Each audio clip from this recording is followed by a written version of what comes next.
dellu si ak yéen ci seen émission Faram Facce ni ñu ko amalee àllarba bu jot ci waxtu bi ñu dikk ak yéen ci émission boo xam ne li ko tax jóg yëkkati ko mooy waxtaane tolluwaayu réew mi ci wàllu politique am ku wax nag ci wàllu politique am xam nga di nga wax li nga xam ne yëpp moom la làmboo loolu mooy li nga xam ne moo yëkkati émission bi di Faram Facce ak télévision Futurs Médias ñu leen koy amal àllarba bu jot ci waxtu bi tey nag ñu am ci mbégte gannaaw bi ñu leen nuyoo di ci dalal maître Moussa Diop avocat à la cour jiite woon na itam kër gi di Dakar Dem Dikk nekk président bu alternance générationnelle jot na muy AG jot na waaye itam nekk coordonnateur bu Macky 2012 maître Moussa Diop maa ngi lay nuyu.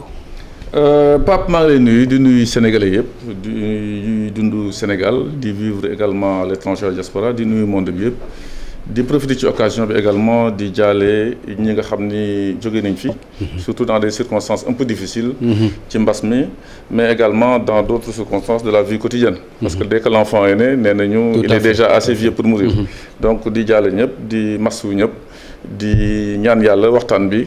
jëriñ Sénégal yëpp. bien sûr merci beaucoup alors wax naa ancien directeur Dakar Dem Dikk wax naa président AG jot na wax naa Macky coordonnateur Macky 2012 titre yooyu ban moo la ci gën a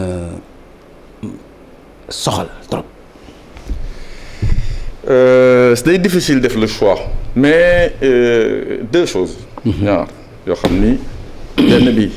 xam nga ni yow Sénégal yëpp xam ne je suis un homme politique je ne suis pas politicien samay xarit ñi nga xam ne ànd nañu depuis des années dénk dañ ma mouvement politique bu ñuy naan alternative générationnelle du alternance alternative générationnelle alternative oui. depuis ñu ko créé en 2009 ba léegi ba ànd jékki-jékki dajeeg son excellence le président Macky Sall ba def coalition mu jur Macky 2012 sur le plan politique mais je pense que am na solo tamit parce que lu ñu mënti def suñu utilité moo am solo suñu njëriñ.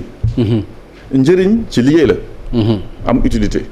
et je pense que dénk nañ ma loo xam ni mooy Dakar Dem Dikk mooy sama première mission boo xam ne nekk au service du public xam nga ni sama liggéey man métier avocat la ma nekkoon bitim réew.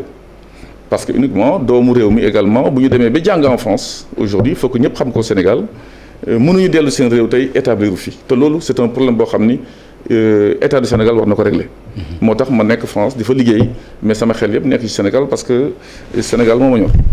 donc ce qui fait que li ñu ma dénk Dakar Dem Dikk également mu duré 2014 ba 2020 bi muy juróom-benni at marqué na ma te bu ñu nee Moussa Diop souvent seen xel ci dem dikk lay dem. donc liggéey bi tamit ça signifie que am na solo. je pense que ci waxtaan bi da nga ma mën a poser ay questions yoo xam ne yu am solo. ma mën a la si indil ay éclaircissements yu am solo. pour que Sénégal xam nga ni bu ñu nee Moussa Diop xel yi ci Dakar Dem Dikk lay dem. kon alternative générationnelle tekkiwul lu bari.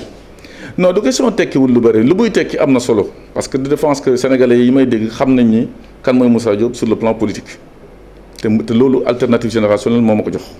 ñoom ñoo toog réunir en congrès dénk ma orientation parti bi ma nekk la voix du parti moo ma ko dénkaane la ñu ko nay liggéey ba tey ñu mën a ànd ak le président Macky Sall sur des choses très claires depuis 2011 ba tey donc je pense que am na solo donc waa alternative générationnelle yëpp fu ñu nekk ci monde maa ngi leen di nuyu ci à travers émission bi. d'accord xam naa dinañ ci ñëw parce que parti la boo xam ni bu ñu doon def ay parti ni ñu koy waxee ay parti télécentre mën nañ ko ci boole. Pape bii mooy suñu ñetteelu émission. suñu première émission maa ngi rappelé wu c'était le jour bi nga xam ne yàlla jëlee na fi Kadhafi nga may laaj ne information boobu ma wax la li ma la si wax ñu toogati encore ma dellu si fii en 2017 à la suite benn meeting. benn genre politique du bilan bi ma def à la place de l'Obélisque ñu waxtaan ci. à bâton rompu te les Sénégalais ont beaucoup apprécié nga waxati loolu xam nga cabine téléphonique foo koy wax man dama fekk ne liggéey laa jiital pas uniquement d'abord la politique liggéey laa jiital dans ma vie boobu ñu ma dénkee Dakar Dem Dikk te nekk moom ci réew mi ñu indi ma en 2014 di profiter de l'occasion di remercier le président Macky Sall di ko remercier pourquoi.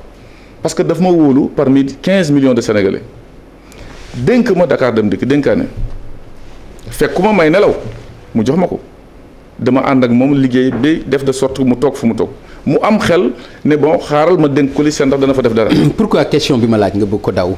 non nga bëgg wax ci leneen loo xam laaju. non ñi ngi ñëw. non parti bi la ñu bëgg wax xam nga parti bi nee nga ma plus de 10 ans waxoon nañ ci ma ñëwaat di ci wax. non xam nga loolu rek mooy wane ni kon li ma doon wax dëgg la. parce que bu fekkoon parti bu am animation la parti bu am taxawaay la mais lu ne fàng kenn du ko jeex su ma demee ba di la poser waat la même question loolu maître moo lay wan ni donc parti bi vraiment du parti bu tekki lu ñu mën a teg loxo la. gis nga soo xaaroon tuuti fu may daane di nga xam ne sa question dinaa ko répondre avec précision. man su ma jiital liggéey du ma jiital politique.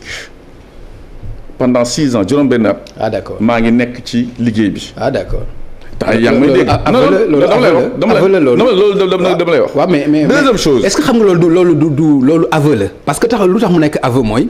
day wane ni yow rek yaa nekk ci parti bi. parce que le fait que yaa ngi ci liggéey bi parti bi doxul. kon mooy yow yaa nekk ci parti bi keneen nekkul ci parti bi. non attends waxuma loolu. non loolu nga wax. non j'ai pas dit ça. non da nga ni su may liggéey du ma ci boole politique. man loolu moo taxoon mu am accalmie ci parti bi loolu nga bëgg a expliquer. j'ai pas parlé d'accalmie kooku sa propos la.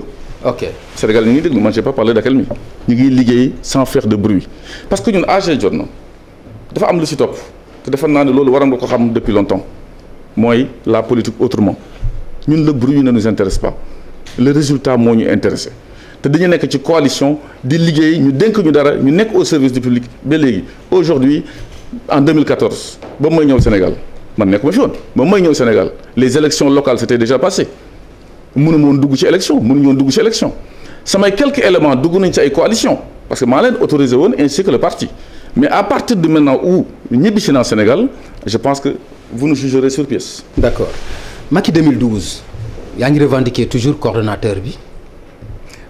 du question revendiquée man du question revendiquée xam nga man si vous suivez très bien l'actualité Pape te j'ose espérer que c'est le cas le 7 septembre 2019 à la suite d'élections démocratiques populaires et transparentes TFM mi ngi woon foofu taxaw ainsi que d'autres journalistes j'ai été élu je dis bien élu pas nommé 17 voix contre 3 ak ki nga xam ne ñoo doon nekk ci compétition bi boobu ñu ma nommé dégg nañ sama déclaration boobu ñu mën a amee neexul ñenn ñi ñu envoyé une petite rébellion qui n'a pas fait grand feu je profite de l'occasion de saluer samay pairs yooyu nga xam ni samay àndandoo leaders yooyu Macky 2012 sur 30 leaders coalisés les 26 en direct à la télé laa ko def pour que nit ñi gis parce que wax ji bari na les 26 sont montrés être de mon côté la rébellion ça fait du bruit mais dama ne jusqu'à présent au jour où je te parle ak fii nga xam ne maa ngi toog ak yow moment bii ma laa la wax de fi ma toll xam nga nag fin émission bi mais fi ma toll ba léegi tout le Sénégal sait que je suis le coordinateur de Macky 2012 élu. alors d'accord donc su ma la déggee yeneen yi xew yëpp da nga jàpp ne rébellion la rumeur la dara amu ci. dégg nga seen assemblée générale bu ñu def démettre la ci fonction boobu loolu dégg nga ko. alors Pape dama defe ni vous êtes un journaliste d'investigation. yow da nga ko dégg wala yaa dem gis ko wala yaa fekk réunion bi. yow gisoo ko yow. non dama y' a pas eu de réunion. toog sa bureau jël benn papier en tête avec la tête de cheval de Macky 2012 bind ci communiqué yónnee leen c'est tous les journalistes là ñoom moom ngeen recevoir. oui on a viré Moussa Diop par qui où et quand yow moom boo ma ko génnalee léegi ma accepté tout de suite là que je ne suis plus le coordinateur de Macky 2012 gis nga politique baax na trop c'est noble. mais dafa am ni ñu koy defee bu fekkee ces gens là sont téléguidés pour di def loo xam ne Sénégal yëpp teg nañ seen bët après parce que man nekkuma ci kii bi di téesante man la du man non ñoom ñoo toog dinaa démettre ni ko nee leen ko fan lañ ko tëri mais ni leen invité yéen ngeen fekkee ko est-ce qu'il y a un journaliste qui a assisté à une des réunions ça n'existe pas au Sénégal des communiqués vous en avez fa laay yem ci loolu. je pense qu'on parlera d'autres choses après. alors yaay coordonnateur bi est-ce que yaa ngi convier ay réunion wala est-ce que yaa ngi répondre ci ay réunions yu ñu lay convier. mais ngi tenir réunion même tey sax amoon na réunion je pense que réunion bi dañu ko reporter à demain parce que uniquement j'étais indisponible pour des raisons privées. donc te j'étais pas d'accord. donc depuis boobu ba léegi. non ñu ngi tenir chaque fois réunion dama ne tey sax tey amoon na réunion. donc aujourd'hui réunion Macky 2012. Macky 2012. ak yan leader ñoo ciy nekk. vous savez parti gis nga du question leader c'est des questions coalition du ay leader fekk ku nekk moo ñëw individuellement tu es un militant. une coalition ay partis politiques ak les mouvements la les partis yu fa nekk yépp ñoo fa nekk ba léegi bu fekkee nag am na ñoo xam ni il considère que ñooñu nekkatuñ fa nañ ñu apporte ay preuves yow génneel ma preuve ne ma benn parti nekkatu fa yow Pape laa laaj tey génneel ma benn parti bu nekkoon ci Macky 2012 ne ma nekkatu fa am na ñu fa nekkul woon nag parce qu'ils ont rejoint l'APR donc nga nekkatuñ ci coalition disons ci biir coalition ils sont APR donc APR ci biir coalition bi la bokk donc quand ils viennent ils sont représentés par un élément de l'APR la dernière réunion bi ma lay wax léegi ba ñu nommé ba ñu élire ma ku représenté woon APR c'est Luc Sarr il était là xam nga quand des rebelles viennent ak kii ñu élire quand même la légitimité est là respectons les textes respectons les règles voilà. D'accord dégg naa la léegi ci sa biir wax nga wax ni yaa ngi remercier président Macky Sall. mu wute loolu ak ay propos yu ma dégg mu mel ni Podor nga ko waxee su fekkente ni mën nga ko assumer itam mooy suñu xamoon ni lii yëpp buñ ko liggéeyee dafay mujj ci loxo Idrissa Seck duñ ko def. est-ce que loolu nga wax waaw d'accord Pape je pense que lu nekk il faut le mettre dans son contexte man je ne me renie jamais j'ai des convictions solides lu génn sama gémmiñ diñ may woo ndax yaa ko wax ma ne je confirme j'ai l'habitude de dire man kenn mënu ma vaar je le dis et je le répète devant vous vous n'êtes pas n'importe qui Pape dans ce pays xam nañ la bu baax man xam naa la xam nga ma ne kenn mënu ma vaar li ma wax yëpp ak li ma def yëpp dama la koy confirmer aujourd'hui boobu ñu ma enlevé de mon poste la mission qui a pris fin au bout de 6 ans la première chose que j'ai faite c'est de féliciter de remercier le président Macky Sall parce que jël na ma parmi 15 millions de Sénégalais dénk ma kër gi nga xam ni c'était un cadeau empoisonné parce que kër gi demul dikkul wala bu demee du dikk ak tout ce qui s'est passé sur le plan social bu ñu doon def concours grève foofu ñooy jël raaya bi ñu ma ko jox en 2014 j'ai accepté la mission Sénégalais yii di ma seetaan di la seetaan xam nañ ni fi ma ko jëlee fi ma ko yóbbu je ne vais pas entrer dans les détails parce que ku am kuddu du lakk. am na ñoo xam ne mooy wax pragmatique pour ñu avancer s'il vous plaît. non je suis très pragmatique. dinañ xam nga affaire dem dikk dinañ ci wax. loo ci bëgg a wax di nga ko ci wax. voilà mais tontu ma baal nga baal ma ci question bi ma la laaj. donc sur ce point là. waaw de parce que les choses très dama ne remercier naa ko parce que les gens essaient de parler d'ingratitude moo tax ma dugg foofu y a pas d'ingratitude man fekk ñu ma ñuy nelaw ñu jox ma dem dikk dama nekk si ñi ànd ak président Macky Sall ba mu nekk fu mu nekk. mais yaa ngi tontu ñeneen te man maa lay laaj. dama ne man nag gis nga Pape xam naa la. waaw on va aller dans le débat. ok aucune question n'est tabou loolu remercier naa ko si jeex na toog nañu weer dégguñu ma lan moo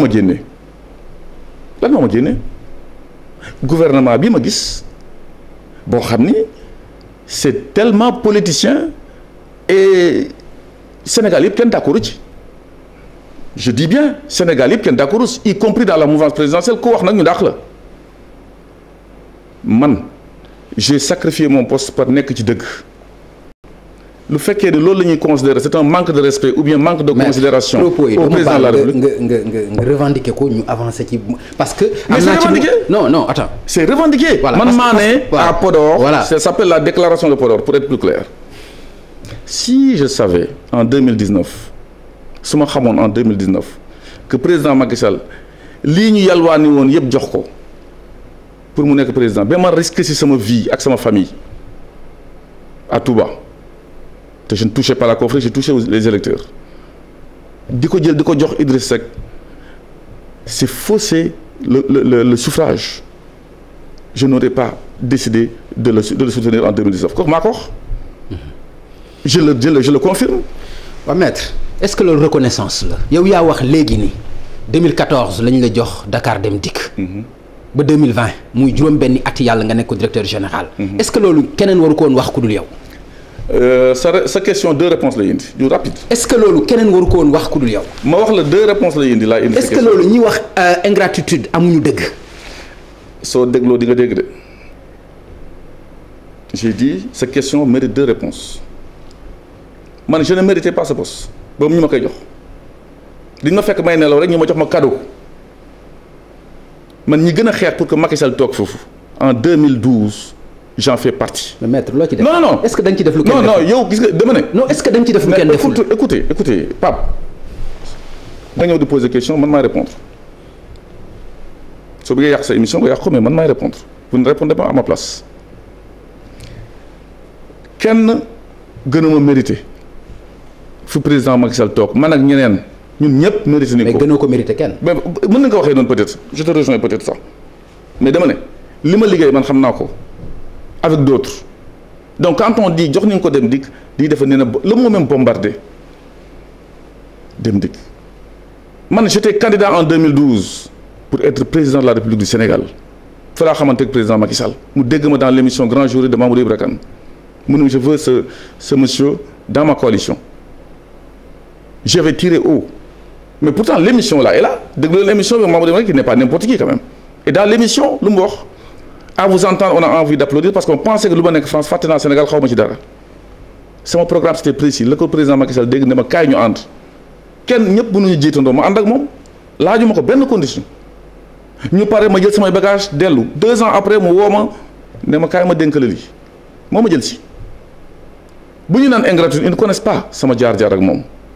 Deuxième chose mooy deuxième partie question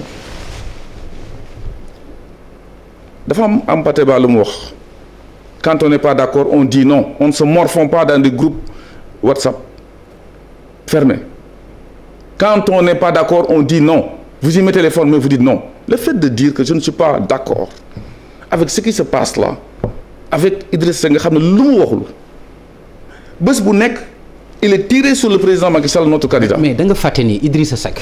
ni la Macky Sall wooye woon noonu la ko wooye woon mu ànd ak moom ci Benno Bokk Yaakaar. da nga fàtte loolu yow attendez Pape defe naa ni vous êtes en train de travestir l'histoire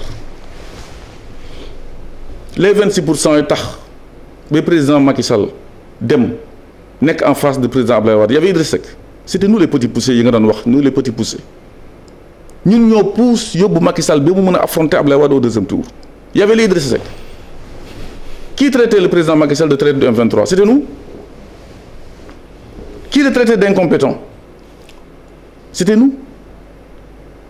bu doon woon seen sago président Macky Sall du toog fu mu toog donc ñi nga xam ne liggéey nañu pour mu toog fu mu toog c'est ceux-là qui sont qu'on viré parce que dañuy wax dëgg ceux qui sont battus pour que mu bañ fi toog ñoo toog tey tout le Sénégal le sait man sama waxu démb sama waxu tey je ne suis pas quelqu'un un tricheur nga xam ne bu président Macky Sall jiitoo ñun ñoom ñu topp ci ginnaawam bu ñu xoolee ñëpp marron beige bu xoolee fële ñuy rouge ñuy verte man mu xool ma mu bañ ma xool j'ai toujours la constance dans mes idées je dis d'accord ma. d'accord mais yaakaaruloo ni aussi propos yi nga tenir ay propos de trop la ay propos la yoo xam ni bokkul vraiment ci suñu culture parce que mënuloo bokk ci benn coalition. ngeen dem au pouvoir ñu jël la.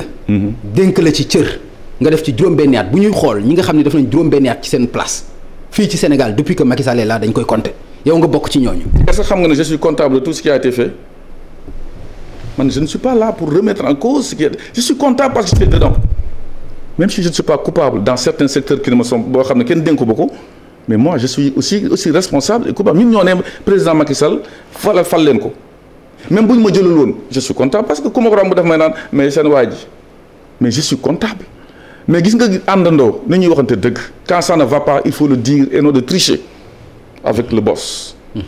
Le boss sait que il m'a dans le cœur je l'ai dans le cœur mais quand il s'agit de wax dëgg je ne tremble pas. te amuloo beneen instance boo ko mën a waxee.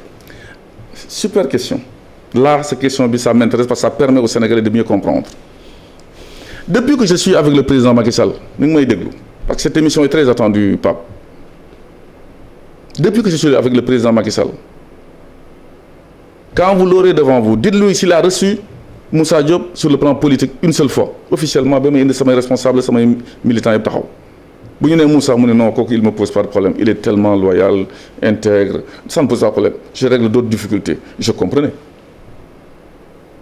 quand li ma teg ne Macky 2012 j'ai envoyé des audiences des demandes d'audience déposé ko palais man j'ai pas de piste pour dugg palais damay ñëw déposé ko gendarme mu dóor caché accusé de réception ñu jot on ne reçoit pas je n'ai pas d'autres canaux pour lui parler et pourtant sama grand la je le respecte et vous n'entendrez jamais quelque chose lu ñaaw lu ma koy wax ça c'est de la démocratie là lay joué léegi du wax dëgg léegi c'est mooy léegi poser problème un exemple aussi simple nga xam ne Sénégalais yi dégg ñu ko temps yi quand je dis que je suis contre un troisième mandat c'est lui manquer de respect. Bien sûr. Non je suis désolé. Bien sûr. Ah pour vous. Mais bien sûr. Pour vous. Mais bien sûr. C'est pour vous. Mais bien sûr. Et pourquoi? Expliquez-vous. Parce que da nga ko def ci wane ni da nga am fit wala da nga am fulla wala da nga am fayda saa ay morom dañ leen koy laaj duñ ci tontu parce que dañ ko jox respect dañ ko jox cër mais ragaluñ ko. loolu mooy manque de respect. Non ragaluñ ko xam nga. non non waxuma ragalu ñefe. voilà non loolu on n'a pas parlé de ça. bul yóbbu wax bi ci fu mu nekk ñeme ak ragal. man xam nga kan laa ragal.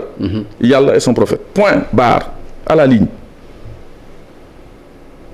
dama ne fu ñuy waxee dëgg ñu ngi ko wax mu xam ne kii il est fidèle kii dans ses idées kii du ma nëbbatu kii c'est pas un caméléon mais dama ne vous parlez de ce troisième mandat nga ne le fait que ñeneen waxuñu ko. gis nga le président Macky Sall moom la fi yàlla teg te ñun ñoo ko fi teg kenn ëpp ma ci part. ëppoo ci kenn part aussi. oui je suis d'accord. waaw ëppoo ci kenn part. non boo ko répéter 3 fois si tu veux. ëppoo ci kenn part. soo bëggee répéter 4e fois. ok allez-y. pas de problème. dama ne ñun ñoo ko fi teg. bu fekkee jël na benn décision ne ñi nekk ci Benno Bokk Yaakaar mooy dans la coalition. parce que cette décision-là n'a pas été prise sur le plan administratif en tant qu'institution. ci Benno Bokk Yaakaar la ñi ma àndal lépp bu leen wax ci lii. on est d'accord. nga wax. pourquoi ñenn ñi bu ñu waxee dans un sens ñu bàyyi leen ñeneen ñi bu ñu waxee dans l'autre sens ñu rëq seen digg je vous pose la question vous êtes muet là. maître je suis la question allez-y. maître xam nga dafa am benn ligne de conduite boo xam ni nga fekkee ko ak nga bañ ko fekkee. bari na ci ñi nga xam ne ñoo bokk ci APR wala ci coalition Benno Bokk Yaakaar. waxtaane nañu ko que 3e mandat bi bëgguñu kenn wax ci. nañu liggéey te def leneen mais loolu dégg nga ko. su fekkente ni da nga wax le contraire da nga défier da nga défier autorité bi. c'est pas la défiance je ne suis pas d'accord sur ça je vais vous dire pourquoi quand on n'est pas d'accord on le dit wax naa la ko sànq. ce n'est pas parce que sama non attendez ana discipline militant dans tout ça vous savez ana discipline militant dans tout ça Pape gis nga nañu waxante dëgg. mais ana discipline bu dee ni ku mu neex nga wax lu la neex. du question lu la neex li nga neex. mais ñooñu di wax lu leen neex te kenn laalu leen nag te ils sont nommés par décret comme moi. et Mbaye Ndiaye et l'ancien premier ministre Boun. je veux pas personnaliser quoi. gis nga Pape il faut qu'on se dise la vérité si vous voulez que sa émission animée tu peux le faire comme ça mais Sénégalais yi ñu ngi xool ne xam ne fu dëgg bi nekk.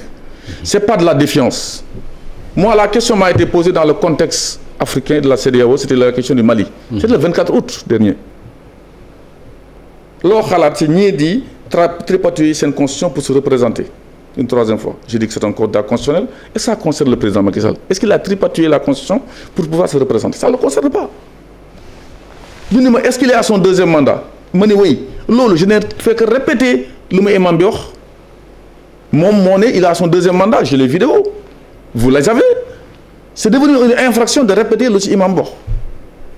ak ban contexte la ko waxee. non peu importe le contexte gis nga man dama ne man quand je suis avec quelqu'un quand je suis pas d'accord je le dis si vous considérez que c'est un manque de respect c'est vous qui le dites mais les Sénégalais ne le disent pas. est-ce que xam nga est-ce que doon nga d'accord yow ci sa biir parti. alternative générationnelle. tout à fait nga joxe ay directives. am kenn ci ñoom koo xam ni da koy du ko respecter.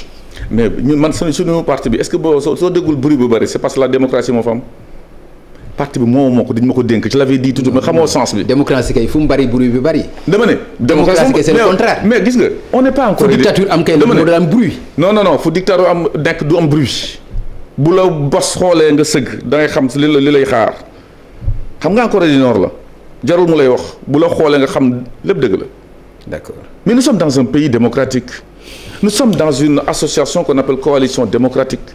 donner sa avis donner sa opinion c'est devenu une infraction. répéter même li la sa imam jàngal c'est devenu une infraction. on va où on s'est battu ici il y a eu des morts des martyrs ici ça ne doit pas servir à autre chose. wala dañu bëgg a xaar ba à la guinéenne là à 1 mois des élections quand on est prêt ñu la wax léegi ma ngi prêt je fais ou je ne fais pas on ne tremble pas sur certaines choses en 2012 quand on se battait bu ñu doon xeex contre Ablaye Wade on se battait contre un 3e mandat il y a eu des morts ñu ngi taxaw boobu ñu toogee on ne tremble pas sur des principes mu leer voilà ma position. d'accord léegi donc maître comportement yooyu da nga koy xeex quoi da ngay xeex pour que nit ki lu mu bëgg a wax ko et puis 3e mandat aussi bañ fi am est-ce que da nga jël décision pour combattre loolu. est-ce que Pape depuis que je suis nga ma xamee mës nga ma dégg ma wax bu ñaaw ma tooñ ma saaga jamais. Non. xeex ci politique rek. non on me dit souvent li ngay wax neexuñu mais moi je suis pas un menteur li may wax kenn mënu ko dindi parce que lu ma xamul du ma ci dugg ci vérité lay dee li ma lay wax c'est une vérité crue moo tax non da ngay yem ci wax ko wala da nga koy xeex loolu laay wax. par exemple je combats le troisième mandat. combat laa la waxuma la wax je combats tout troisième mandat parce que boobu ñuy def constitution bi nga xam ne président Abdoulaye Wade moo ko fi def lu ñun ñoo ko fi indi y a eu des modifications certes mais sur le nombre de mandats il y a pas de changement c'est sur la durée des mandats moo am problème. waaw léegi nag maître est-ce que doo gën a sori ci sa xeex. mooy par exemple tey ne nga yaa ngi ci Macky 2012 ne nga yaay seen coordonnateur. est-ce que mënuloo génn ci coalition Benno Bokk Yaakaar. pour assumer et assurer aussi sa xeex bi nga xam ne moom ngay def. merci beaucoup Pape ci question bi nga xam ne am na solo trop soo déggee man la ba may toog fii maa ngi nii maay le coordonnateur cette précision seulement je ne sors jamais un mot de ma bouche comme ça je profite de l'occasion pour saluer tous les leaders de Macky 2012 ñi nga xam ne wóolu nañ ma le 7 septembre 2019 réitérer seen confiance lorsqu'il y a eu la rébellion ba tey ñu amoon sax réunion tey compte tenu du fait que ma position gêne certains dans la coalition du ma dugg ci les raisons ou les trucs je profite de l'occasion jànnoog sénégalais yépp compte tenu du fait que day gêner certains je me départis aujourd'hui officiellement du titre de coordinateur de Macky 2012 demain daañu ko entériner incha allah rabbi. Deuxième chose je démissionne de la coalition Macky 2012 qui est la coalition mère bu yóbbu Macky Sall ba coalition boo xam ne mi ngi ci biir Benno Bokk Yaakaar parce que booy gêner ñenn ñi te yàlla xam na ni ay xarit lañu. continue vous comprenez ay xarit lañu xam nga y a pas d'animosité entre nous doo dégg sax coow ci affaire boobu. mais toog nañu benn yoon waxtaan daañu toogaat waxtaan mais je considère que man bu wax dëgg jotee noppi sikk la. je ne suis pas politicien je suis politique. je ne vis pas de la politique. d'accord mais bu fekkente ni démissionné nga de Macky 2012 loolu nga wax donc loolu mooy d'office génn nga ci Benno Bokk Yaakaar. donc nekkatuloo un allié du président Macky Sall nekkatuloo un allié du président Macky Sall. mën nga ko jëlee noonu oui tout à fait je confirme. ok alors léegi lu tax. gis nga bu ngeen àndee ba sur le plan politique laa wax parce que sur le plan privé j'ai des relations avec des personnes yoo xam ne déggootuñu sax. mais privé kooku ça n'a rien parce que politique war na yàq suñu diggante. ok c'est le cas de mon confrère Ousmane Ngom xam nga man sama premier parti politique ma duggoon c'est le PLS. yàq ko suñu diggante. moo ngénte sax sama taw. mais sur le plan politique c'est terminé quand il est revenu à la maison du père amoon nañu donc sur le plan aussi de Benno Bokk Yaakaar bu fekkee ni bokkatu leen vision sur certaines choses sur certaines règles. vaut mieux nga alléger leen dem. et c'est ce que je fais. d'accord je le fais en direct. mais est-ce que anticiper wuloo est-ce que xalaatuloo woon ni dañu jëmoon ci dàq la moo tax nga jël nga anticiper comme ça ni sa discours bi nga jël ni. est-ce que jàppaloo ni gis nañu ne. non maître. termine man dama bëgg ñu déggoo. voilà dañuy déggoo sax. est-ce que xam nga ni sa ay sorties nekk na ay sorties yoo xam ni kenn mënu ko comprendre ci un allié ou bien un militant pare nañ pour dàq la. nga bëgg a jël les devants est-ce que du moo tax nga génn fi nga génn. boo nee kenn mënu ko comprendre c'est parce que tu seras désagréablement surpris. ñu seetaan dans le futur si oui ou non les Sénégalais kenn mënu ko comprendre faut pas parler à la place des Sénégalais.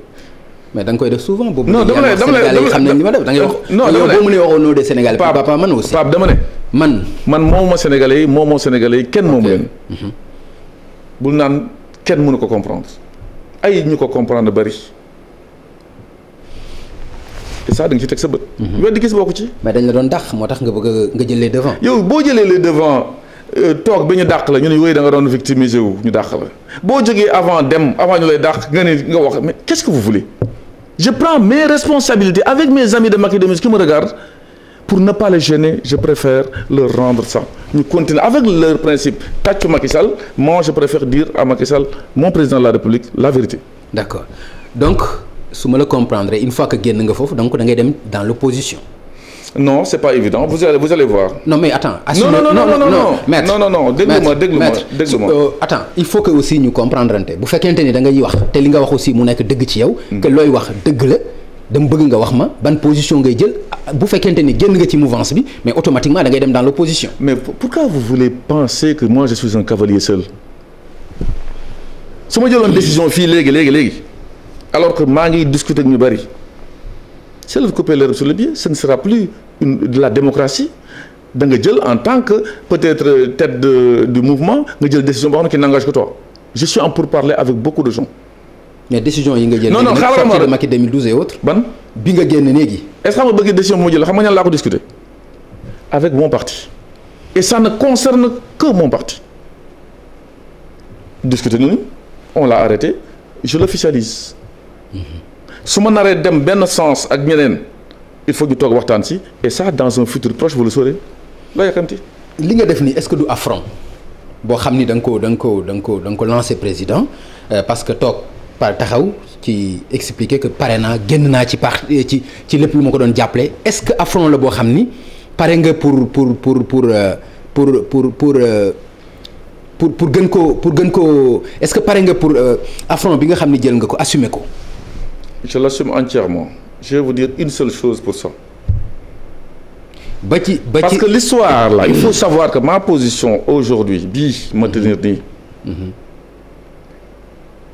Ça date plutôt de gouvernement boobu ñu ko fondé ba ñu jàng ba ñu apprendre ñu bëri. xam nga dañoo woote dialogue national politique national ñëpp toog di waxtaan. ndeket y a un dialogue in petto. Je me répète la ko in petto parce que c'est Idriss Seck qui l'a confirmé 15 mois tête à tête alors qu'il y a un dialogue de tout le monde bon, c'était du dóor marteau. Pape je te le dis les Sénégalais n'ont pas aimé bu fekkee yow en tant que journaliste tu l'as aimé ça n'engage que toi. C'est une surprise quand on a voulu maquiller cela avec l'histoire du Covid bi 6 mois yi la durée passé depuis mois de mars la ñu fi kii on parle de 15 mois. Ça signifie que am na waxtaan boo xam ni ñaari nit a ko doon def ak waxtaan boo xam dañ fay indi assemblée bi yëpp teg leen gars yi di defe ni ñu ngi wax affaire de nation bi alors que l'affaire de la nation ñu ngi koy traiter entre deux personnes man je ne vois pas comme ça la politique et wax ko si on considère c'est un crime ça engage ceux qui le disent.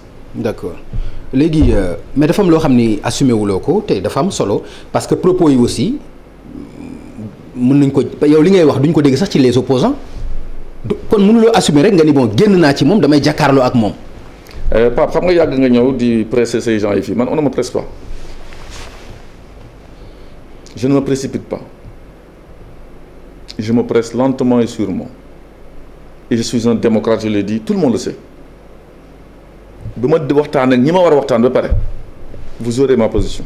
D'accord da nga analyser gouvernement bi nga ni gouvernement politicien la. mooy le dernier gouvernement remaniement bu mujj bi. oui pourquoi nga wax gouvernement politicien. xam nga man li ma gëm mooy des choses très claires yuy dugg ci nopp parce que dëgg du romb nopp. bu nit jógee ne man décret dootuma nometi sama giiru dund lu ma desee dund peuple rek élection. mais da nga am problème personnel ak Idrissa Seck. Écoutez man je n'ai pas de problème personnel. Donc, je suis en train de combattre tous ceux qui tergiversent sur le plan politique des transhumants machin ñëpp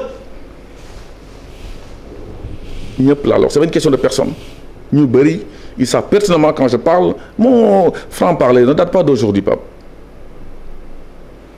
donc boo waxee loolu gor ci wax ja boo nee conseil économique et social au conseil des collectivités territoriales c'est des trucs budgétivores dañuy yàq xaalis foofu di passer yow yaay mujj nekk président bi c'est pas contradictoire bu fekkee le feu Tanor Dieng maa ngi ko nuyu njabootam di ko jaale njabootam au passage mu lay xaar en 2007 sur benn coalition sur les législatives contre Wade nga trahir ko on te voit aux audiences de midi parce que nguur nga gëm vous êtes né pour être président je cite et le président Wade le savait bu fekkee également li nga wax yëpp fii ngay mujjee ça pose problème je ne vous parle pas de li nga xam ne keroog am na koo xam ne ñëw na fii seen émission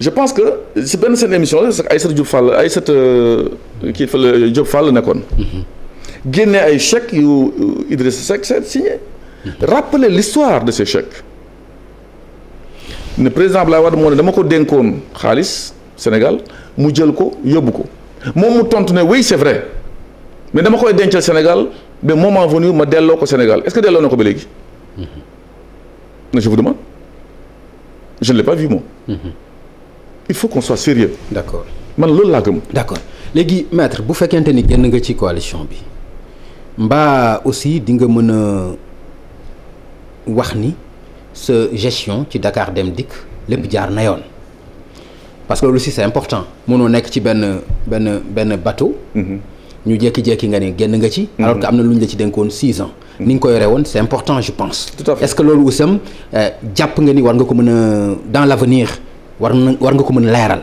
loolu gestion bi parce que gestion bi d'abord bari na ci ñu di wax gabégique ci recrutement yi wax nañu ne dafa pléthorique recrutement yi nga fa def presque ci 6 ans yi kenn mësu ko fa def wax nañu aussi ci wax nañu par exemple ci conflit d'intérêt lu bëri loo xam ni daf nga joxe nañ fa exemple ni nga xam ne noonu nga jaayee permanence su parti bi à l'APR wax nañu benn centre socio-médical boo xam ni sa bopp nga ko tuddee yow maître Moussa Diop wax nañu da ngay am événement loué sa bopp yow kaar yi alors est-ce que gestion yooyu nga xam ni yëpp tudd nañ ko fa est-ce que loolu ku mel ni yow nga ni démocrate laa dama bëgg transparence est-ce que noonu la war a doxalee est-ce que pare nga aussi pour répondre ci gestion bi c'est une question très intéressante si c'était pas intéressant je vous l'aurais dit sur mon bilan sur la gestion bi ma def Dakar Dem Dikk def naa fa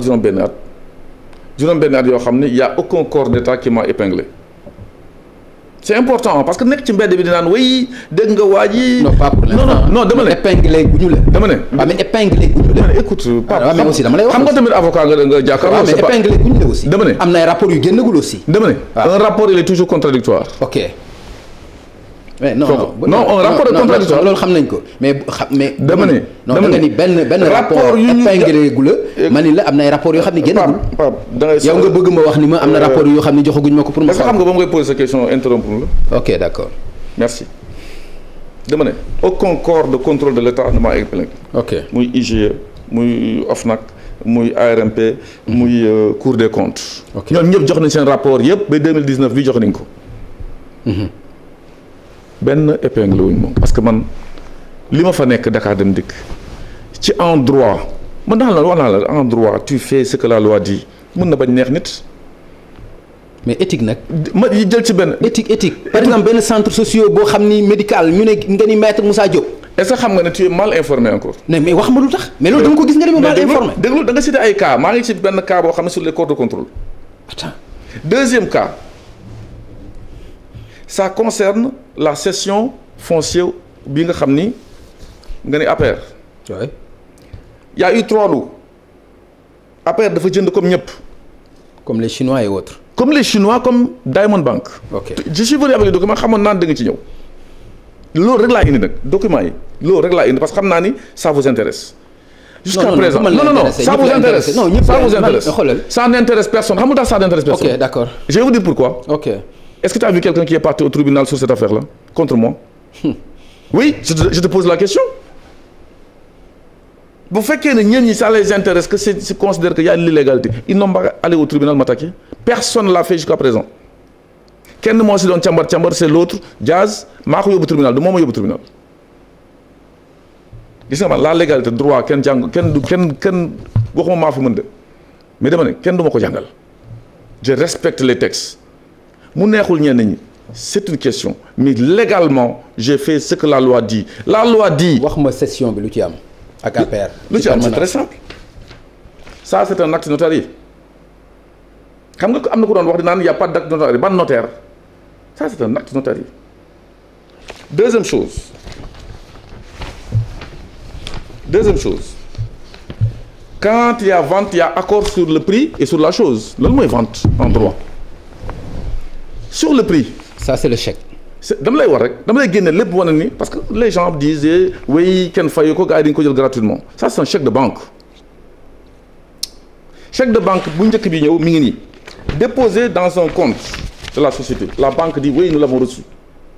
mais est-ce que mën na am date yi. non mais am dama lay am date kooku. non date yi laa bëgg a am. non dama lay ne. dama lay ne écoutez ñi bëgg gis nga l'affaire au tribunal. maître. écoute-moi bien écoutez-moi dama ne. date yi laa bëgg a am si vous. dama ne waaw. si vous voulez man ça me pose pas de problème mais dama ne. chèque bi kan moo ko def. 28 mars 2018. ok. notez. d'accord allez-y. à la BIS. ok. à la BIS pour être plus précis à la banque soo bëggee maintenant yow am nga peut-être moyen dem def enquête allez-y le faire à la BIS. la BIS l'a reçu le 29 mars 2018 avec seen cachet ni APR fay nañu premier chèque de banque 600 millions. ok. deuxième chose mu am décharge APR dafa fay décharge. troisième chose mooy deuxième chèque bi 178 millions mi ngi nii de la SG banque. quelle banque ma jox la date bi 18 attendez je vais vous donner la date exacte parce que je l'ai ici voilà 18 avril jëlal 18 avril 2018. et le 18 avril 2018 boobu ñu jotee chèque bi on l'a déposé le même jour sur le compte de la Société Générale mi ngi nii la Société Générale cachette ne reçu ce chèque 600 plus 178 ça fait combien. 778. 78 il reste combien 220.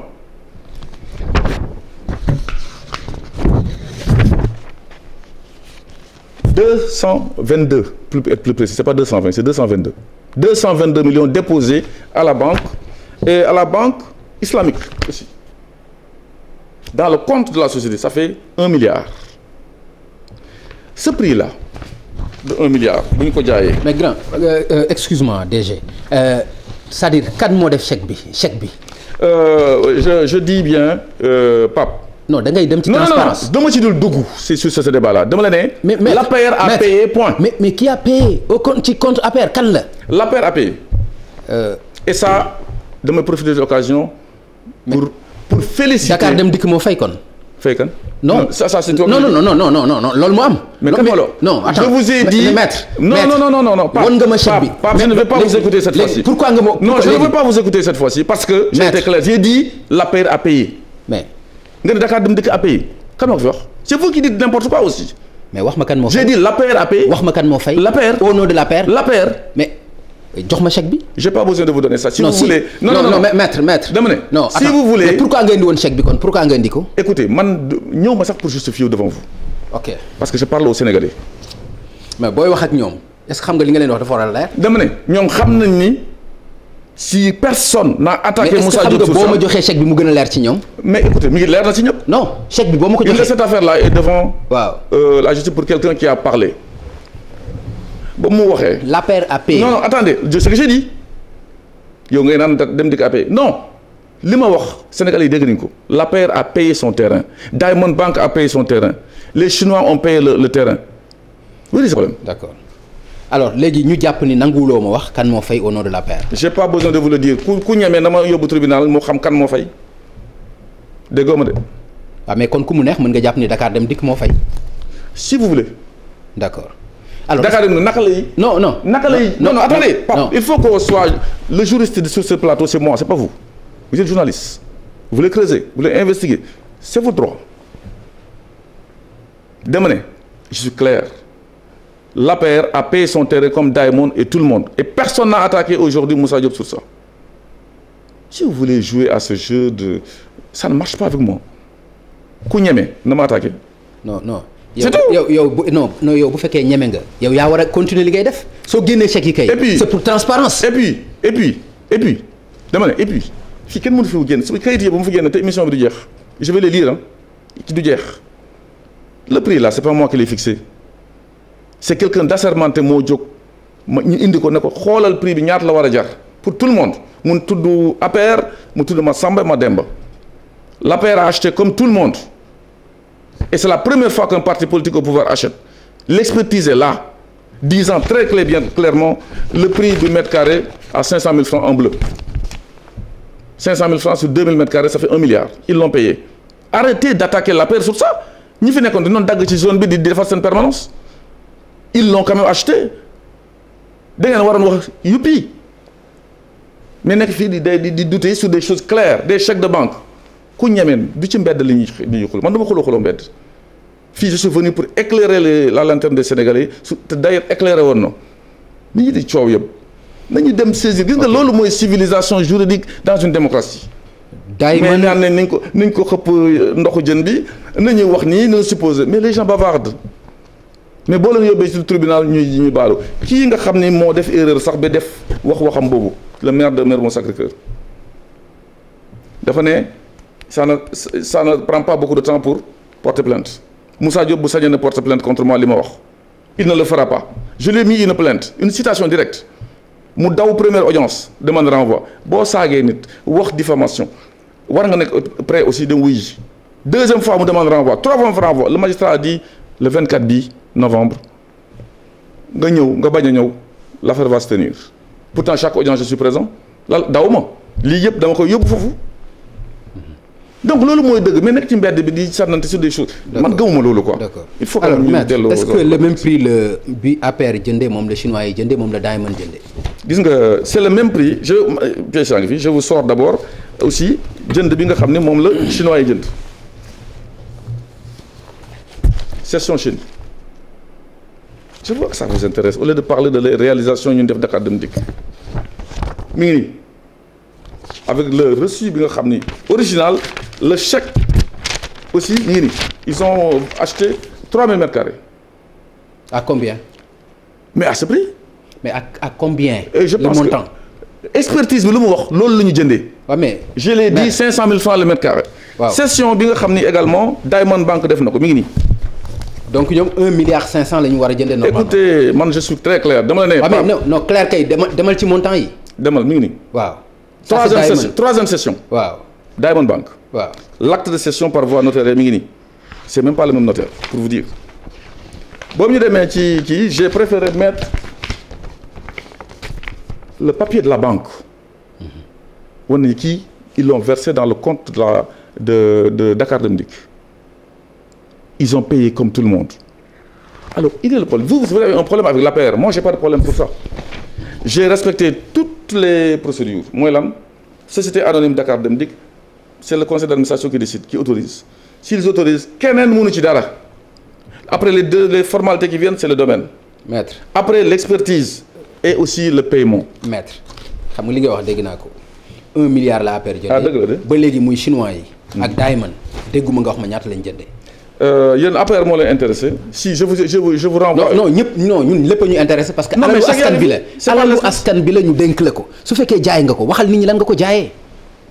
j'ai été clair Pape j'ai été très clair képp ku ci bëgg a wax dara na nga saisir tribunal ce dossier là chaque fois que je vais au tribunal je l'amène en entier. Ça c'est des magistrats instructeurs. ok mais c'est pas Pape qui est un magistrat instructeur. d'accord ok maître gestion bi nga ni mën nga ko assumer. et li ci jaaxal nit ñi mooy da nga quitté Dakar Dem Dikk deful 2 semaines. mu am ay car yu bëri yoo xam dañu gaare faute de carburant loolu lan ma ko war a indi. ñu jaaral fa. ay car yu bëri yoo xam dafa gaare faute de carburant.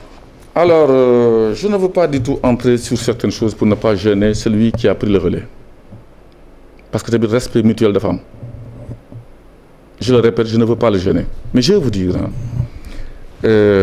sama liggéey bi ma def foofu.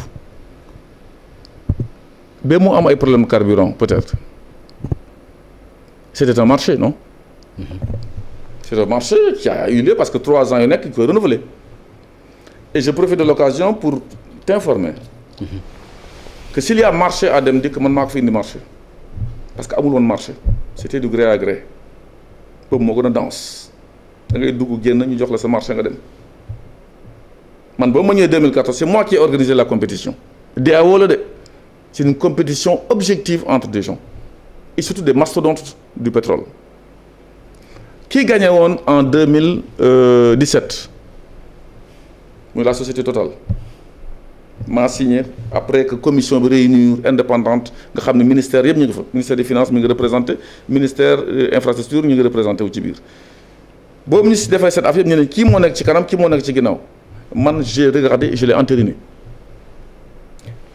am nag deuxième bi d'accordul def recours en 2017 ñooñu confirmé juridiquement que Total moo gagné donc j'ai signé que Total moo gagné ñoom ñoo ñuy fournir ba 3 ans yi ñëw ñu ñëw période bi ñu war ko renouveler ñu defaat compétition man j'ai signé juste quelques jours avant de partir du dëgg ñu nekk ci compétition xam nga lu ci xew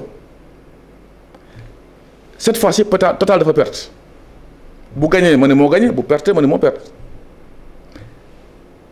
ma ñëw décider lu may décider kii perte def recours cette fois-ci mooy Total recours boo xam ne ñu ngi ko def 6 jours après est-ce que xam nga lu ma génn loo man war moon sa génn di ci wax parce que dem na le 2 septembre soo gisee ma génn parce que dama dégg ñu publier dans les journaux l'ARMP je mets le titre l'ARMP met fin à une mafia sur le pétrole à Demdik mais ku ko signé woon tu ne rases pas les murs moi j'ai pas l'habitude de raser les murs Total a fait un recours parce que dafa am recours gracieux ak recours contentieux ñoom ñaar yëpp c'est obligatoire soo defee recours gracieux pare mën nga def recours contentieux mais booy def recours contentieux il faut nga jaar par recours gracieux d'abord les textes sont très précis je suis avocat li ma ci wax ci leer la recours contentieux bi tu as 5 jours pour le faire et ça s'appelle des jours francs il faut faire la différence entre des jours francs ak jours ouvrables mais boo paree bi ñu répondre la ci ce recours gracieux tu as 3 jours ouvrables prenez l'article 90 du code des marchés publics tu as 3 jours ouvrables après décision bi ñu mujj jël ñun suñu décision c'est le 1er septembre bi ma jël 1er septembre lu ñu ne Total ce recours gracieux bi nous on maintient notre position le 1er septembre c'est un mardi 3 jours ouvrables c'est mercredi jeudi et vendredi le recours de Total est venu le lundi alors que vendredi c'était un jour ouvrable j'ai dit su leen bëgg a yàq sama dette dama leen di woon ne violé ngeen texte yi et ça mauvais je l'ai dit il faut pas que man li ma nekkee Dakar marché la c'est un problème de marché loolu la woon la te loolu xam nga pendant cette compétition kii mooy dugg kii mooy génn le temps que muy dugg à un recours du ma livrer dinaa livrer wala dama la koy jaay direct loolu moo tax affaire yi am tout le monde le sait loolu rek la amul leneen mais man je considère que quand on a voulu yàq sama der il fallait ma clarifier et ça a été très clair dans la tête des Sénégalais. D'accord alors ci côté politique wax nga Podor itam da ngay nekk candidat pour la mairie. xam nga vous les hommes politiques les journalistes quand vous avez quand ñun ñu am benn formation politique wala ñu am ñu nekk ci politique boo demul élection mooy li ngay wax léegi li naan bon cabine téléphonique la foo toj man 2014 boobu ñu may nommé en juillet 2014 23 juillet 2014 li ñu ma nommé les élections locales étaient déjà passées les dernières élections locales. loolu wax nga ko léegi. non c'est ça c'est moo tax nekkuma woon. dans la compétition. maintenant que maa ngi fi. J'irai aux élections avec mes amis. ok yaakaar nga dina yomb ci yow Podor. pardon. Podor ma ne yaakaar nga dina yomb ci yow foofu. Il y a rien de facile dans la vie man j'adore le défi comme ba ma ñëw dem dikk ce défi moom ma fa indi woon. ok donc sur ce plan politique également man je ne suis pas uniquement à Podor mais Podor c'est mon fief. d'accord le combat aura lieu je suis contre un 3e mandat là-haut je serai contre aussi un 3e mandat en bas. d'accord wax nga ma léegi nii waxuñu ci sa gestion ci Dakar Dem Dikk lan nga ci bëgg a wax ci loolu gestion bi foofu Dakar Dem Dikk nee nga bi muy ñëw bi nga fay ñëw boobu jafe woon na bi nga fay jógee lan nga fa bàyyi.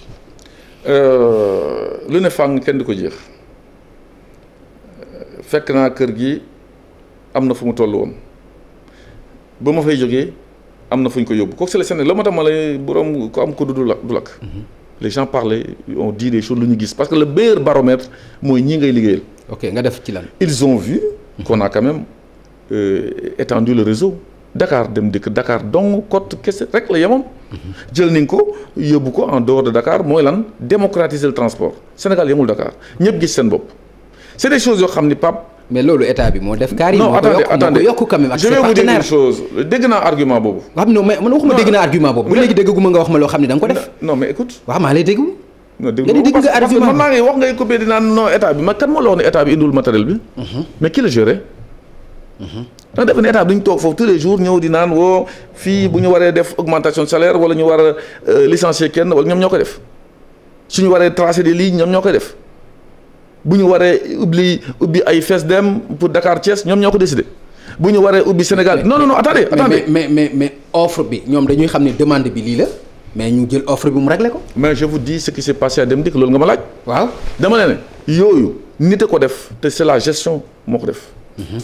on a créé quand même région yëpp ñëpp dafa dem ñu gis seen bopp ci transport bi dans des véhicules climatisés. yooyu yëpp c'est des visions du management. ñu jógee foofu def nañ ko ba étranger.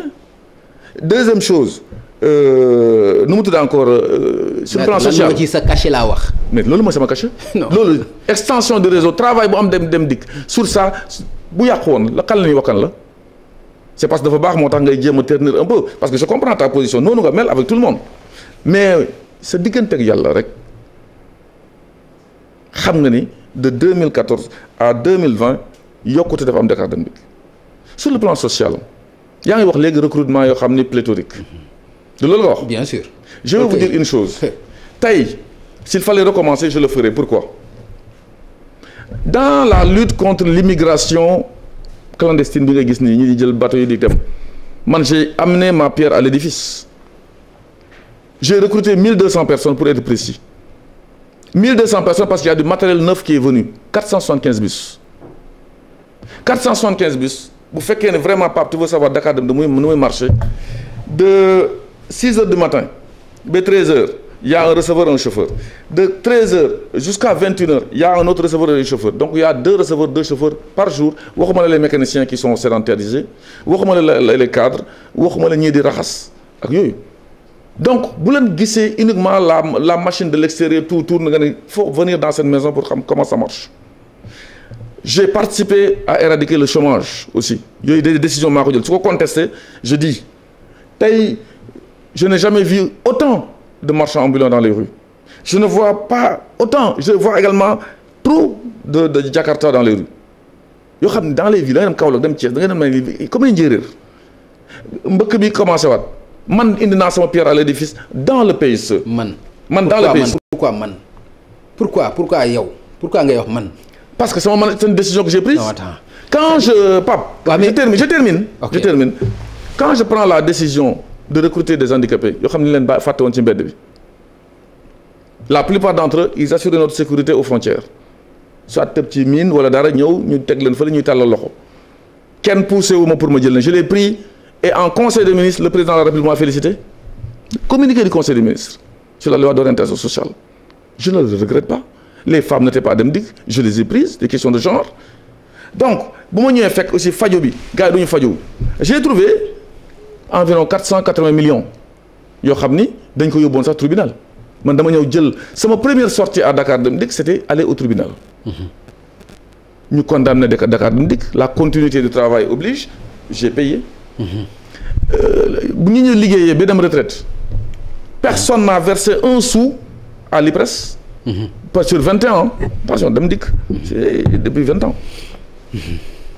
il y a même pas un an j'ai versé 5 milliards à l'IPRES le DG de l'IPRES ainsi que le PCA m'entendent ku nekk da ngay def bu paree man fii laa yem ku bees ki bu ñëwee dana fekk foofu tamit lenn continuer buy dem tamit bàyyi fa dara loolu mooy continuité recrutement yi nan nga koy defee est-ce que teguloo ko ci politique ci nan nga ko defee est-ce que dégg nga coow ci recrutement yi de vous à moi est-ce que sénégalais yi dégg nañ coow ci recrutement Dem Dikk musul am parce que ça a été démocratiquement fait sous le contrôle du plus grand boss du pays le président Macky Sall déggoo ma de dégguma j'ai toutes les preuves de ce que je dis région bu nekk jël nañ fa ay nit fa partout au Sénégal partout moo tax déggoo coow xam nga 6 ans sans grève c'est pas du caaxaan hein et pourtant il y avait des mastodontes de la grève à Dem Dikk 5 ans le plus turbulent des grévistes du Sénégal monsieur Goudiaby était là daaw la jël recrutement la jël retraitam pourquoi defuñu grève quand je fais n'importe quoi su ma tegee yëf yi ci yoon kenn mënu ci dara boo génnee loi teg sa kaw mais dinañ gérer di manager il faut qu'on mette devant le droit affaire xool après quoi parce que yërmande moom kenn dàqu ma ko bu ñu defoon compétition yërmande dem dikk ils le disent les salariés ñu ngi may déglu te maa ngi leen di nuyu au passage compétition yërmande ñoom ñooy naan carrément kenn dàqu la ci mais c'est la vérité lu ma rigoureux am naa xol am na ñoo xam dañuy feebar je les amène au Maroc je paye 30 millions pour les soigner te mënuñu woon wax ba mu ñu dellu si au Maroc ils parlaient parce qu'ils étaient victimes d'un accident de véhicule ñu ngi may dégg leurs 30 000 francs que j'ai augmenté de salaire quand j'ai trouvé que depuis Mathusalem kenn mësu fa am progression salariale je l'ai fait comme ça discrétionnaire pour ñu gisal seen bopp leurs avances tabaski maa ko jël 65 000 francs te xeexuñu ko yóbbu ko 100 000 francs pour éviter certaines choses ñu ngi may dégg les promotions soo jëlee personnel bi yëpp 80% yu am na yokkute te mësuñu am yokkute. c'était pas pour jënd seen noppi quoi quand même pour jënd seen silence. vous le voyez comme vous le voulez. c'était pas pour mais ça dama ne quand tu gères j'ai mis fin à une injustice sociale. gis nga 6 ans sans grève da nga ma waroon wax yuppi noo wax ñëwee yuppi. non mais pourquoi ma la yuppi tu penses que ces gens là mënoon na leen corrompre attention man maa la wax c'est des mastodontes de syndicalisme. je n'ai jamais pris un franc jox ko un syndicaliste pose la question sinon ñu génne ko benn jour di ma naan parce que ils n'ont pas des airs ils ont leur langue nous sommes dans un pays démocratique xam nga ni ñi ma lay tudd ñi bu fekkoon jéem naa leen corrompre daañu wax je devais terminer par un point boo xam ne confusion nga def nga ne un centre médico-social man ma jël def ko sa xam nga le centre médico-social appartient à qui aux salariés xam nga kat moo koy gérer moom monsieur Goudiaby Mamadou te ñi sama tempérament moom ñëpp xam nañ ko c'est eux qui sont venus dans mon bureau de l'IPM ne ma parce que xaalis bi ñoom ñoo koy gérer man su ma prélever dagg dama leen koy reverser obligatoirement sinon ça devient une infraction pénale bu ñu jëlee seen xaalis boobu ay 480 millions yooyu ma lay wax ñu dem ubbi ci seen centre médico-social ñooy gérer seen bopp ak seen conseil d'administration qui n'a rien à voir avec conseil d'administration bu dem dikk su ma ci duggee maa leen tooñ il ouvre ce centre médico-social qui est à Pikine je pense que Pikine nga dëkk. ba mu ñu ko ubbee dañoo ñëw sama bureau à 2 reprises monsieur Ibrahima Ba qui est l'un des gérants de l'IPM Menton DG li nga defal Sénégal Dakar dem dikk di ñu bëgg a tuddee affaire bi ma ne ko déet je les ai refusé ku ko mën a weddi na ñëw fii weddi ko sa kanam ñoom ñi j'ai dit non c'est pas joli je suis vivant nga bëgg ma tuddee non Goudiaby est venu la 2e fois ànd ak ñoom s'il te plaît di lay delloo njëkkal ñoo la ko jox. C'est tout. C'est comme ça qu'ils l'ont fait. C'est pas moi. Et ça a été clarifié par la suite. Tu reviens dessus, mais c'est clair que man dofaguma ba di jël sama tur di ko def ci kër gi nga xam ne maa koy gérer mais je suis qui. D'accord alors maître xam naa ni ci question bu mujj bi la ñuy tàggoo mooy document yi nga xam ni yor nga ko yëpp ku ne xam ne ni dafa war a confidentiel de normalement document yi nga yor fii. nekkatuloo directeur général est-ce que jàpp nga ni habilité nga toujours ci yor document yi di ko xam nga man kenn du ma jàngal confidentialité ak secret. non dama bëgg a xam parce que yor nga ay documents yoo xam ni lii ku ko gis xam ni dafa confidentiel.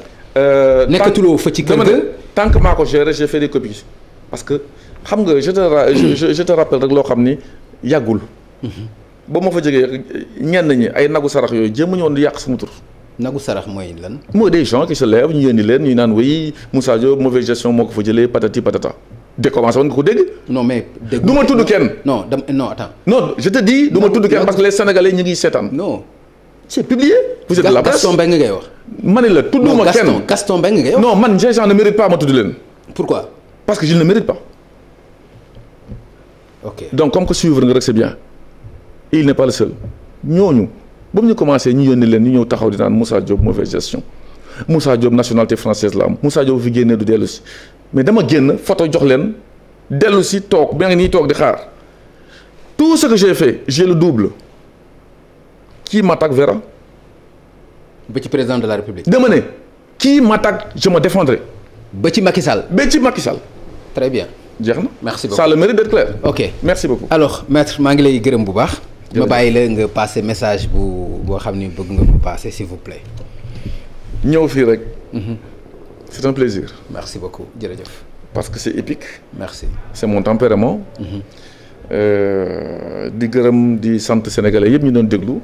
j'espère que y a pas eu un mot de trop parce que man lépp lu may wax day rafet dañ koy wodd mais bu wax dëgg jotee noppi sikk la di nga koy wax mais je ne manquerai de respect à personne au Sénégal et dans le monde parce que dama am éducation di profiter ci occasion bi également di remercier ma famille j'en parle rarement oui parce que dans l'épreuve xam naa ni elle a été digne déggule leen ci dara nee naa leen tekk dugg boo dugg génn day am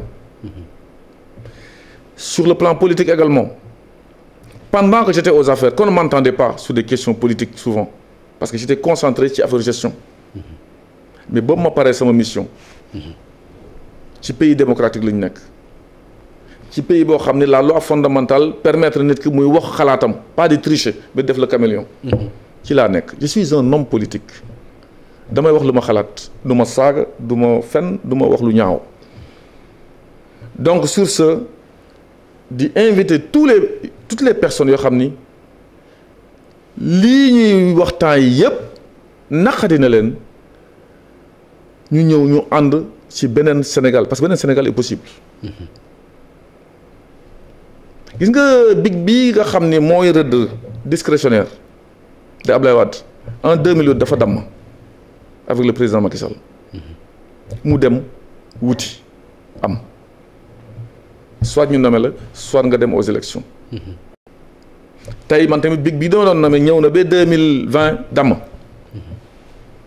gërëm naa ko sant naa ko mais lu des li je suis un homme politique et dama gëm li may def dama gëm sama bopp et duma tooñ c'est ça aussi un homme d'État.